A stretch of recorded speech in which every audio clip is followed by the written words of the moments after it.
کہا یہ روحانی آدمی ہے، فوج سے مقابلہ نہیں ہو سکتا، اس کے مقابلے کے لیے کوئی جادوگر منگایا جائے۔ بلایا اس کو اور بلا کر کے اس نے اپنے جادو کے ہتھ کنڈے استعمال کیے۔ تو یاد رکھیے گا جب وہ آیا تھا تو اس وقت حضرت خواجہ غریب نواز رحمۃ اللہ علیہ نے کیا کیا تھا، اپنی چھڑی سے اپنے متقین متوسلین کو جمع کر کے ان کے ارد گرد حصار باندھا تھا، لکڑی سے حصار لگا دیا، لائن کھینچ دی اور فرمایا کہ اس سے باہر مت نکلنا، کسی کا جادو، کسی کی طاقت، کسی کی قوت اس کے اندر نہیں آئے گی۔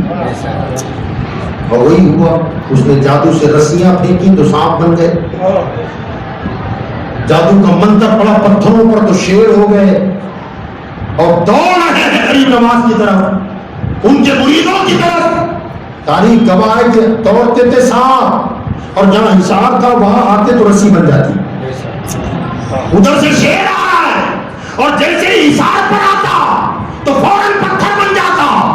ایک مرتبہ تو حضرت خواجہ پر ایک مست ہاتھی چھوڑ دیا گیا، حضرت خواجہ غریب نواز نے مٹی پر مٹی اٹھائی، آیت الکرسی دم کر کے پھینک دیا، وہ ہاتھی ہی پتھر کا ہو گیا، وہ ہاتھی پتھر ہو گیا۔ اب ذرا سوچیں آپ، میں یہاں پر تھوڑی سی اصلاح کی بات کرنا چاہتا ہوں کہ دشمن کا وار کرنے والا کرتا رہا مگر حصار تک آ کر وار فیل ہو گیا، ختم ہو گیا، حصار کے بعد طاقت رہ گئی، اندر کچھ نہ ہوا۔ آج مسلمان ظلم و ستم سے پریشان ہے، مظلومیت ہمارا مقدر بن گئی ہے، ذلت ہمارا مقدر بن گئی ہے۔ میں کہتا ہوں کہ ہندوستان کسی کے باپ کا نہیں، میرے خواجہ کا ہے، غریب نواز کا ہندوستان ہے، مگر ان کا ماننے والا آخر ظلم کا شکار کیوں ہو رہا ہے، ذلیل کیوں ہو رہا ہے، رسوا کیوں ہو رہا ہے؟ جو چاہتا ہے ہماری عزتوں سے کھلواڑ کر لیتا ہے، جو چاہتا ہے ہمارے خونوں سے ہولی کھیل لیتا ہے، جو چاہتا ہے ہماری دکانوں میں آگ لگا دیتا ہے، جو چاہتا ہے ہماری مکانوں کو لوٹ لیتا ہے، جو چاہتا ہے ہماری بہو بیٹیوں کی عزتیں پامال کر دیتا ہے، آخر وجہ کیا ہے؟ تو عرض یہ کرنا چاہتا ہوں کہ ہم نے خواجہ کے حصار سے باہر قدم رکھ دیا ہے۔ اگر خواجہ کے حصار کے اندر آ جاؤ تو آج بھی راج ہم کریں گے۔ وَلَا تَهِنُوا وَلَا تَحْزَنُوا وَأَنْتُمُ الْأَعْلَوْنَ إِن كُنتُم مُّؤْمِنِينَ، بلند و بالا تم ہی رہو گے، شرط یہ ہے کہ سچے مسلمان تو بن جاؤ۔ حضرت خواجہ کا حصار آج کے لیے کیا ہے؟ تو آج کے لیے خواجہ کا حصار شریعت مصطفیٰ ہے، قانون اسلام ہے۔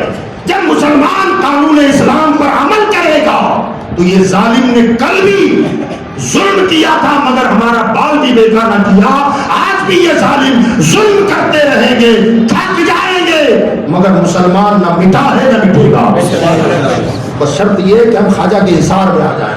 اب اس نے دیکھا کہ اب زمینی طور پر ہم غریب نواز کا مقابلہ نہیں کر پا رہے ہیں، تو آپ جانتے ہیں کہ پھر اس نے ہوا میں اچھال کر دی، ہوا میں اڑنے لگا، تو آپ کے مریدین کہنے لگے کہ حضرت پتہ نہیں اب اوپر جا کے کیا قیامت اٹھائے گا، اوپر جانا ہے۔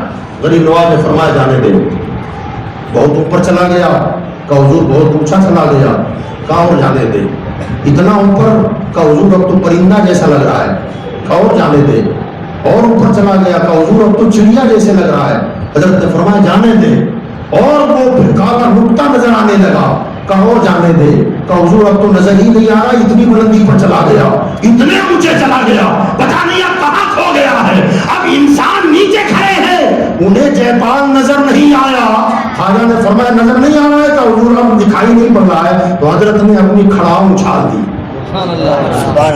اچھالی نا، لکڑی کی چپل اچھال دی، کہا لے کے آؤ اسے۔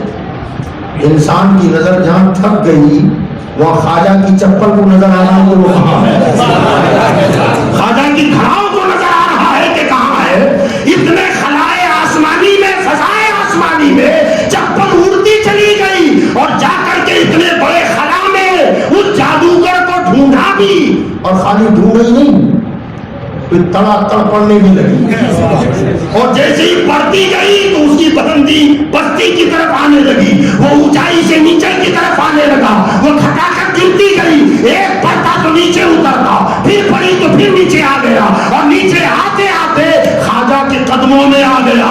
پتا چلا اب تک سمجھ میں نہیں آ رہا تھا کہ خواجہ کا مقام کیا ہے، جب چپل پڑی سر پہ تب پتا چلا کہ خواجہ کیا ہے۔ اے وہابیو، اے دیوبندیو، تمہیں پتا نہیں ہے کہ ابھی خواجہ کا مقام کیا ہے؟ تمہارے سر پہ جب جوتے پڑیں گے تب پتا چلے گا خواجہ کیا ہے، غریب نواز کیا ہے۔ جب سر پہ پڑی تو قدموں میں آ گیا، اور قدموں میں آ کے کہنے لگا مہاراج اب سمجھ میں آیا جادو اور ہے، روحانیت اور ہے، کلمہ پڑھا دو، مسلمان ہونا چاہتا ہوں۔ خواجہ نے کلمہ پڑھا دیا، مسلمان ہو گیا۔